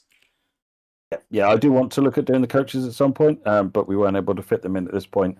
But I didn't want to hold up the loco, so that was. And then when Lucas and I were looking at it, it felt like a really interesting fit for the Stuttgart route. So that's where we're going with it. So I'm not saying we are going to come back and do the IC2 coaches, just that I would like to. Thank you for that. We've got one from Myron here. So this is I'm going to call it prioritizing. I'll put in brackets smaller changes. Essentially, what with your example you mentioned. Oh, my center alignment has stopped working. It's okay, I'll fix it. So obviously with various releases, we get a whole range of community feedback. Some of that feedback can be the scenarios don't work, or I open them and they crash, or it could be this bin is slightly off where it should be, or maybe the rain is going through the ceiling at this one particular station at this one part of the back corner. We have priority systems in place for this internally, and as priorities, when we log issues, we do our best to kind of fit the right priority to what we deem the issue to be, to make sure that what we're delivering in our updates and what we're working on from our teams is the most impactful and best improvements that generally benefit the most people. Now, that's the really simple way of putting it. I think the more complex way of putting it is that we have various different teams who work on various different parts of development. Classic, and again, I'm going to simplify here a little bit, but you have people that work on the art, so people that would make the environment or the track or the characters and the NPCs that you see in Train Sim World. And then you've got people that work on more of the technical side of things, so like loco setup or scenarios and actually the functionality of scenarios, the gameplay of the timetables. Various groups, various teams, and when an issue comes in, it will relate to one of these teams generally more than others. For example, you wouldn't get, say, someone that does timetables and say loco setup. They wouldn't be the kind of people that would look to fix an issue with, say, a bin or a bench or floating trees or actual like an art-based fix. Some of them can overlap, but um, generally speaking, different departments look at different things. So when it comes into how do we prioritize certain changes, it can depend on what team is available the most at that time, based on other ongoing projects or other work or other improvements for that specific release or other releases. An easy example, I think, trying to remember the release it was for now. I think it was for one of the core Train Sim World 6 routes, but I may be wrong. But in one of our first patches, we got a set of improvements over, and on the list of improvements, we had a bunch of core issues that we fixed, and then one at the bottom, which was we removed a bin at the station that wasn't doing something right. It was essentially just removed a bin at the station. I had someone ask, why did we do that? If we're going to change 10 things about the route, why did you change this one bin? Well, it's because we had some availability from the art team to look at that and remove it. And even if it was the absolute lowest priority, some of the other higher priority issues were not something the art team can do. So if they've got time, they can do the small priority thing as well. So sometimes issues like that can happen to be flying over the route, or a weird bin, fixed bin, moved on with life. So it wasn't necessarily a conscious decision for go through this. It was just notice something was wrong, fixed it. Those kinds of things. But I think there's a big picture here. But generally speaking, we go into this with priority in mind, and when we're working with our dev teams, and when I know a lot of the work, at least I do, and me and the team at the community team do, is we tend to be on kind of the front side of things where we're talking directly with people in the community and the support team, and we're funneling this through to the kind of dev managers and production managers to help us put together patches and prioritize issues that we want to get fixed in patches. We tend to do that through a priority. But I think it's fair to say that we try and get a mix of not just looking at the game-breaking things, and we want to try and make sure that we're looking at other smaller issues. But it's fair to say that we will look at the top priority things first. Because they make sense when you think about priority, when you think about what breaks the game versus what minorly impacts the game. What I will say is when we look at patches in the new year, I want to keep making sure that we're allowing space for community feedback, that is outside of a huge priority issue. But it doesn't mean we won't not look at priority. That will always be our first focus. But this is an ongoing conversation here. So I hope that's a little bit of insight. It's not just a such straightforward kind of shot about we look at this and not that. But I want to make sure we're getting that feedback in so that when you're playing your routes, you obviously get the game fixes, but you get the little improvements too. One from Cool Barco. Would we ever consider two roadmaps, one for third parties and another for internal dev? We've actually had this discussion quite a few times, funnily enough. What I think right now is what we got with the roadmap. We do tend to over-index about talking about new content, but that's because a lot of the stuff in our roadmap and developments that are happening around Train Sim World as a whole tend to be about content. I mean, we make a lot of routes, we make a lot of content, but I say I imply us and our third-party teams. But we do obviously need to have time to focus on game state and progress and updates. And I think it's fair to say that we can try and work more of that in. I think some of that at the moment we've been trying out with Q&As, which again, I think are being really great. And maybe there's chances to try and fold in some of the learnings we get from Q&As into roadmaps and kind of give more of a general status update. But it's an interesting note. I don't think we'd go to two roadmaps for the time being, because right now I don't really think it offers anything different. I think you'd get kind of a smaller status update and then a bigger roadmap of third-party content. But I do think there's maybe times where we can do a bit of a deep dive into some of the ongoing issues or core performance or state of game level topics that we can discuss in separate articles. Again, we'll probably do this when it comes to performance and blurred textures. If we get improvements on maybe, say, start of next year, and we want to get some community feedback, we might do a whole separate article just to kind of explain what we've done, what we're looking for, how you can give us your feedback. But it's an interesting thought. We've had the debate. I don't think we're quite at the point yet where it makes sense to do it, but it might change. I think that, to speak on your behalf as well, Alex, I think it's worth recognizing the amount of work it takes for you to put those roadmaps together is a large amount of work. So I think the idea of saying, Alex, let's just do two. Another roadmap. What's another roadmap? But it is great to work with. I understand the motivation for the question, but I think that there is also a practical element to it as well. But I think there's a desire for like more communication, which we can always work on. But thank you, Matt, as well. Matt, I feel like I've read this name a few times, and I always say it differently. Anyway, what your question was why specifically your question was why the West Coast mainline obsession. I think it was worded really interestingly because I think it's really important to keep in mind that, especially from the two announcements we had in seasonal reveals for the West Coast mainline, they're from third parties. You know, they're from external developers that we don't overly dictate what they create. They come to us with what they want to choose. They come to us with research and local knowledge for what they want to apply to a new add-on that they want to develop and help us, market through Train Sim World and release to all of you and all the Train Sim World players. And some of that can come from personal desire or personal research or local experience, or some of it can just be what they're hoping to develop next. But just because we've had a lot of recent releases with West Coast Mainline. Obviously, we did our London, Euston to Milton Keynes route, and now we're getting more and more expansions on that side of things. Doesn't mean we're neglecting anywhere else. I think it's just more of a coincidence of where these lineups and where these developments have landed. And potentially after they've announced and fully released, then we'll look at other areas of the UK, and other third parties can look at other areas as well. So I think it's fair to say that we're not actively choosing to neglect anything. It's a mixture of coincidence plus third parties coming and making what they want to make, and kind of fitting what is in Train Sim World and what is available to kind of develop. So there's a bit of a story there, but it's not about neglect. I want to focus on that, I think. I think the key thing there is that third parties are very much, they make the content that's important to them, and it's definitely not our place to tell them what to make and what not to make, unless we think that there are practical reasons behind it.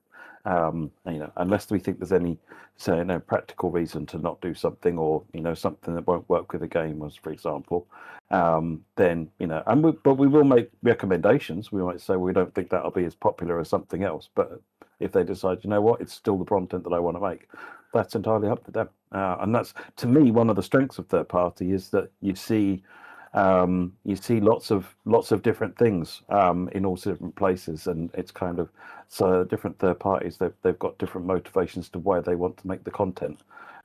So you get a lot more diversity in that content. So it's a good thing. It's just been a lot of WCML at the moment, but we'll eventually run out of WCML, right? So there'll be other stuff. So bear with it. Tracking trains, you asked us any passenger system updates. I don't think there's anything to share at this stage, but we know it's part of the immersion. I know it's something that players have been asking for, and we've also got the data from some of our surveys to suggest that passengers are something players would like us to look at. So it's definitely on our minds. We just got nothing to share, no specific developments ongoing for that space currently at the moment, especially with some of our teams also looking at other aspects like, say, core improvements, textures. So nothing to share, but it's still good feedback to have. And again, things like our surveys unlock understanding of should we focus more on passengers or other features. Yeah, I mean, we've had a pass over it. We've got a list of things to come back to and look at. So it's something I personally want to see improved as well. So it's yeah, but at this point in time, I don't have anything to report. On my list, Subway Goats. It's something we talked about in the Q&A, but I think it's worth talking about here as well. Localizations for third-party releases. So for context, as of a change made, I think with the release of Train Sim 6 and onwards, third-party content released by or created by third parties will only have localization in English and German. These are typically the largest groups of localized players that play our game, so we are prioritizing some of the largest groups of players. But obviously, it's a shame. We have wider audiences that play our game that would appreciate wider localization support, but it's simply due to scope within the team, support within the team. We have an increasing cadence of third-party add-ons coming out. And we wanted to make sure that our teams feel like they can still support each release sensibly and test everything and get it right. So it was a tough balance, but it was something we did to try and make sure that we're not limiting third-party releases and creators. And we did let the teams know that if they want to actively seek specific localization support for their own add-ons, that they can do that. So the option is there. I appreciate it's definitely a frustration in parts. There is an exception at times with the, say like the Dami line. We added and we're bringing an official Japanese localization for that as well. Not as a Dovetail Games release, but as a third party release.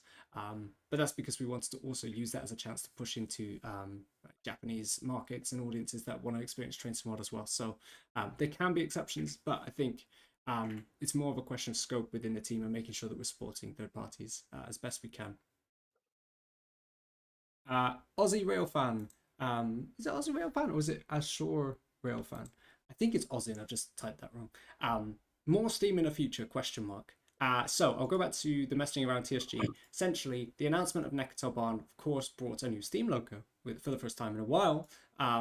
They're working on improvements to the Steam simulation. Hopefully that brings apart new core improvements that can apply to future potential Steam logos. When I say potential, it just opens the door. If there's more improvements made and if there's more interest shown in Steam following those improvements, then maybe other third parties will want to create content. But there's nothing to announce as of now. But it's entirely driven by what third parties want to create and a desire we see from players. So if you're a fan of Steam, I would say show your love for Nekatel Barn and the BR23. Let it be known that you love this kind of content and you'd want to see more. Simulator Fan. GW Remaster, and for everyone in the chat that's still asking about GW Remaster, yes, it's coming. It's coming very soon. We'll have more news next Monday. It's not coming this side of Christmas. Next Monday. There's an article next Monday at 6 p.m. So you'll get to 2 p.m. and you'll be like, where is it? It's because it's coming later in the day. So for those of you that are here now, be the people that tell everyone that says where is it at 2 p.m. that it's at 6 p.m. Thank you. That would be great. And now we got a couple more. One from Old Vern. This is about priority and team balance to support internal projects versus lots of third-party projects. I think I've worded a couple points here that I'll go through. We've been on this journey since talking about the PC editor and bringing more third-party teams in. And I mean, even just in the seasonal reveals, I think we had 4, maybe 3 or 4, maybe more. I think it was about 3 or 4 new third parties just announced in the last month, joining a program with their own announcement, their own release. And we've had so much more over the last few months. The environment is fantastic in Train Sim World. Seeing all these people be passionate to create TSW projects is amazing. Seeing it change and grow is wonderful. Our teams still have a focus on creating content. We talked about Stanford from our teams. We talked about the 147. That won't change. We're still going to have an input into the scene and into also the core itself. Our teams are looking at core improvements. We talked a lot about that today, especially over the next few months. So there is that desire there, but I expect our teams to still continue that development. There's no official shift as a note. We're just seeing more from third parties and we're getting lots of new announcements from third parties. I think something also worth talking about is that third-party teams have their own timelines. They work a little bit differently from a timeline perspective to internal teams in terms of how we talk about their products and releases and announcements. We know we talked about Tadami Line for a long time. It's been a while. I know everyone's super keen, and it's been great to be on that journey, especially share the content from the Union Workshop team. And we do this a little bit differently with third parties so that they can acknowledge that they're in the space, that they're developing, that they're in the scene. We don't necessarily need to do that as Dovetail Games because, well, we also create the core. So we tend to be able to announce on a slightly smaller time frame. But with third parties, it tends to be longer. And then when you add in the kind of variance of development, and especially if there are new third parties coming in or learning new processes, that learning needs to take time. So you tend to be kind of on that journey with content coming from third parties a bit longer. TLDR of all that is you tend to get a lot more third parties kind of staggering on top of each other as you would necessarily like Dovetail Games projects, for example. So obviously there are more third parties coming in, no doubt about it, and there are lots more projects, but you also tend to hear about third parties a lot more in advance. So again, like just on timeline's point of view, if Tadami we've been speaking about for over a year now, if we had over a year of DTG announcements on the roadmap today, there'd be quite a lot there. But it's just that we tend to talk about it on a bit of a more condensed time frame. So, but like I said, it's an evolving landscape. We're going to keep monitoring it. We'll keep letting you know, but there's no official shift for now. It's just great to see more third parties in the scene. Totally. And the other thing is that as well as helping to teach a third party in the first place and supporting them as they learn the tooling. There's then at the other end of the release schedule as they come, or through the release schedule, through the development plan, and then through to release, where we then start helping them with optimization and understanding how things are, and even we are still, improving our understanding in that journey as we go as well. So it's providing our feedback that then requires them to go back and do potentially a large amount of rework on certain things that have been identified to be problematic, or we hadn't appreciated the way that they were building something, for example.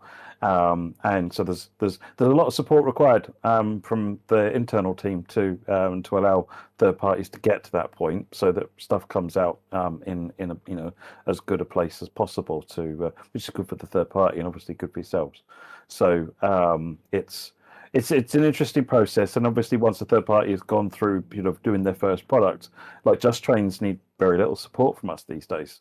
They've mastered the tools, they've mastered the process, and they can release great content on a regular basis, and the other third parties will all get to that point as well as they develop. So it's an interesting, it's an interesting, challenging process, but it is a matter of finding a balance between that and making sure that the team has still got time to do the stuff that we need to work on internally as well. So, but I do want to make sure we're giving third parties support, because like I said, my history in this company is bringing third parties to Train Sim Classic. That's how I started in Dovetail, and so it holds a special place in my heart. I don't think I knew that about you, actually. Interesting. Yeah. We got a couple more. Oldburn, I know this is one you've had you've asked quite a lot of times. And I think it's worth maybe asking again, but the save slot, having more than one save slot. I think we talked about this last, and it was like a nice desire that we'd look into. I don't know, is there any more looking and investigation in this area at all, Matt? It's something I'd like to do at some point. It's not a great deal of work to do, but honestly, we've just got other things to look at, like texture blurring. I want to improve load times for the game. There's lots of other things that are much more important than that. But at some point, yeah, I would like to do that. But honestly, we've got more important things to deal with at the moment before we can get back to that one. And it comes back to priorities as well. Blood Test just has to be number one. It is number one. And as you say, there's other bits, but we see the desire. I want to acknowledge it. Maybe something we can totally bring at some point. Yeah. And Nate Dogg, one for the list. So this is a really interesting topic as well, a micro topic maybe. Fixes. So you talked about various teams have announced that they've submitted fixes to us, for example, but then those fixes are not released yet. So what causes that delay? I think a lot of this is testing and like the kind of the prioritization that comes with testing. But there's a number of things that impact it. One of the things that becomes a real challenge is that everything in the development process or in the release process becomes, you may not understand the phrase, single-threaded. It's probably a bit too dev techy, but essentially because of the way that we have to have kind of one version of the game, right, with core changes, with changes in all the DLC, and then what we do is we'll integrate in whatever changes have been made for a particular thing, and then that goes out to certification to get approved and so forth. Once that then comes back as a yes, has been certified, we can then put that somewhere that's ready to go at some point, do the next one, and that becomes quite a single-threaded process. It's not necessarily a massively slow process, but you can't just drag it all in and throw it all out, because if anything goes wrong, all of it gets held up and nothing can happen. The whole process grinds to a halt. So you kind of do it a bit at a time, putting stuff in. Now, sometimes that does mean some things end up waiting far too long, and so there is a process improvement we need to be trying to bring in there. But it is fundamentally down to as you say, the bandwidth in terms of getting it through testing to a suitable quality level. And in all honesty, I don't necessarily think we always hit that quality level, so we need to be improving that. But then it does then boil down to actually doing this integrate out, getting it out to the various platforms for certification, because you can't then do the next one, and because if it fails, you've then got to put the fix in and then resubmit it. Whereas if you've already brought other things in, unpicking that stuff then takes days. So it becomes more challenging. So one job at a time, essentially, to put it through, yeah, it's a challenge. It is too time consuming, and it'd be lovely to find a faster way to do that so that we can get stuff through faster than we can currently do that. But that's the reason behind it, and we're aware of the frustration. We share it. We don't like seeing big long to integrate lists building up either. Yeah, that's the reason behind it. It's not sitting there looking at it going, I'll do that tomorrow. No one's doing that. No, trust me, no one's doing that. In fact, the people that look after integrates, build, certification work long hours every day. It's so maximum respect out to the build teams and the certification teams. They put a lot of hours in. So we just need to try and streamline that process a bit. Just one from Crouching. I'll read the name because it's amazing. But Crouching Tiger, Hidden Adam. Complexity of code and ensuring you don't break things. I mean, just to put it really simply, how do we manage it? Very carefully, because it is very easy for things to go wrong and things to just completely just end in a different way than you were expecting. Even what we deliver on a dev build kind of perspective to what we release in public.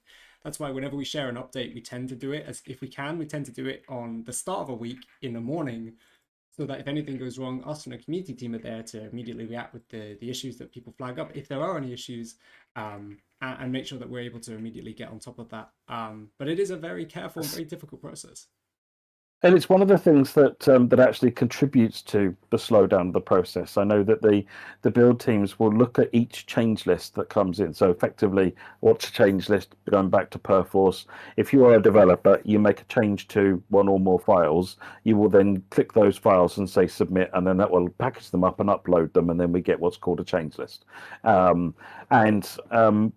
then that's the thing we integrate into the release build. So we take that change list, put it into the release build, or multiple change lists, and then they will then go out through certification once we've actually made the builds. And each of those change lists gets looked at when we're integrating. Now, it doesn't mean it's a perfect process, but sometimes we've spotted where somebody, and this can be internal or external, we're all human beings, will have actually submitted a change maybe that they were messing about with on their local PC. They'd hacked a file to do something crazy on the train that they enjoyed, and they accidentally submitted it with a bug fix for a route, and this other thing came with it. And so we had to spot that.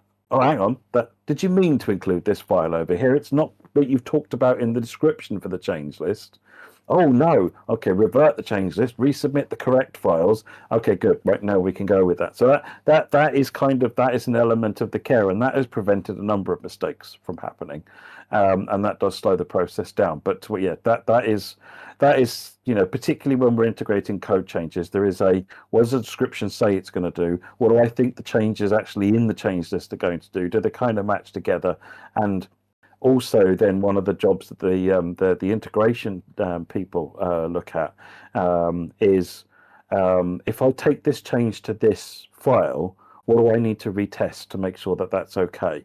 And then sort of like, oh, okay, so you've changed that one file here. I've now got to retest every piece of gameplay in the entire game.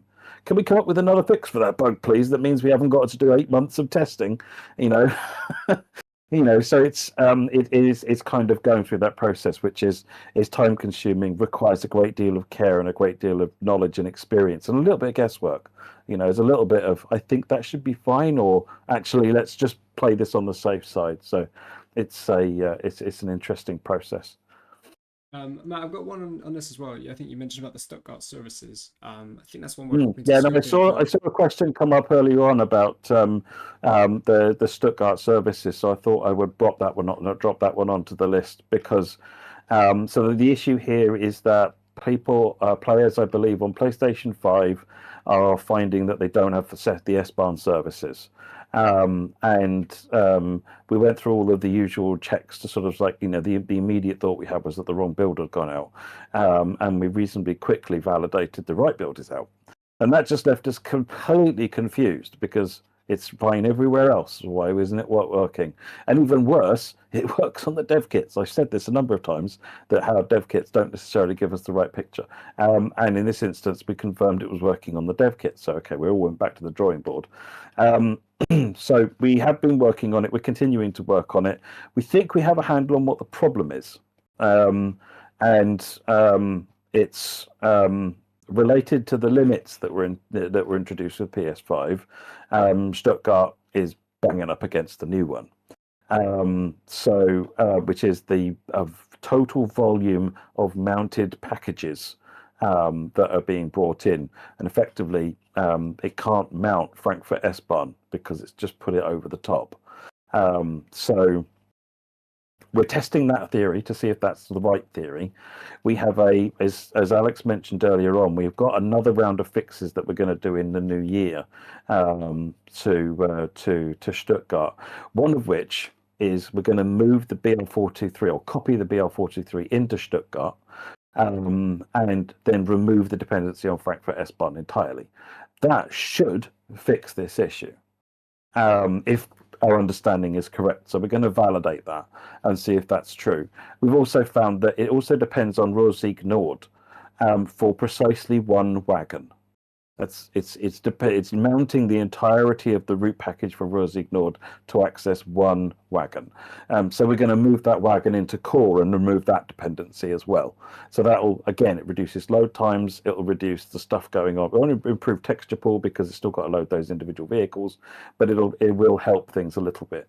So we're going to do a bit of tidy up on that, move some stuff around. That'll clear up some of that stuff. We've got some other stuff we're working on as well that we're going to work on as well. We'll come to what that means later on. But on that S-Bahn problem, I just want to reassure, being treated extremely seriously. It's what our lead engineer for TSW has been spending his time and continues to spend his time working on. We have got a lead on what we believe is a cause, and we're testing and proving that out now. And if that is the case, we have a plan in place to fix it. So we'll keep you updated as we go along. But we're also building tooling now, which can flag up this issue as part of the build process automatically. So if someone submits a timetable or a gameplay or a route dependency set, which puts it over that limit, which we can just measure without relying it being on a console. If we detect and you realize that that route is now going to require 200, 300 gigabytes of mounted packages, we can immediately spot it and fail the build and go and fix it before it ever gets out. So this is all about improving the process as well. So it's going to be SCAC NKY move all the fake wagons into core. It's not as easy as that, because then you'd have to update all of the gameplay to point to all of it, and which means that it becomes an enormous job. What we are doing is moving stuff into core as and when we can, and anytime in future we copy something, we'll be copying it into core and never again copying it into another additional package. So there will never be any more than the current 15 Habins wagons, for example. We'll be putting anytime we want a wagon we don't have in a product, it gets copied into core going forward. So that problem is not going to get any worse. And particularly in the case of like this one, it will be we'll put that one into there and stop depending on Rosig Nord for that route. So we have a solution for that one, and we're going to employ that as we go. But I did want to give everyone an update and assure everyone that one is we have a way forward, we think, on that one now. And hopefully when we get some details of that, fold them into upcoming patches in the new year. We'll keep you updated. And this will be beginning of New Year. Again, we're not talking months. This will be like, right at the beginning of the new year. If it proves that this is the problem, it should be a quick fix. Fingers crossed.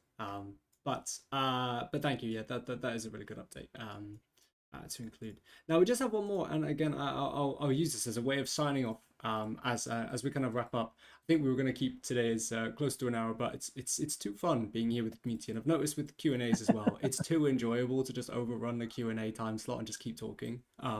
So I'm gonna try and keep booking those in. We're gonna try and keep running more. May do one next week. But we haven't confirmed a final time for that. But hopefully, if I find a chance to just jump into the community, I will, because it's really good to talk to everyone. But Sam5166 asks, have we got any New Year's resolution? I'll dive in first and I'll pass over to you, Matt.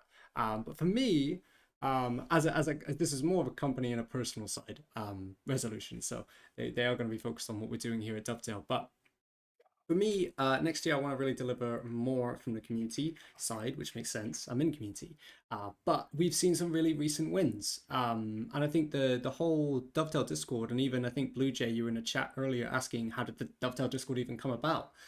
It's because Discord is an evolving community. It's a big space. We weren't really super present in our own space for Discord.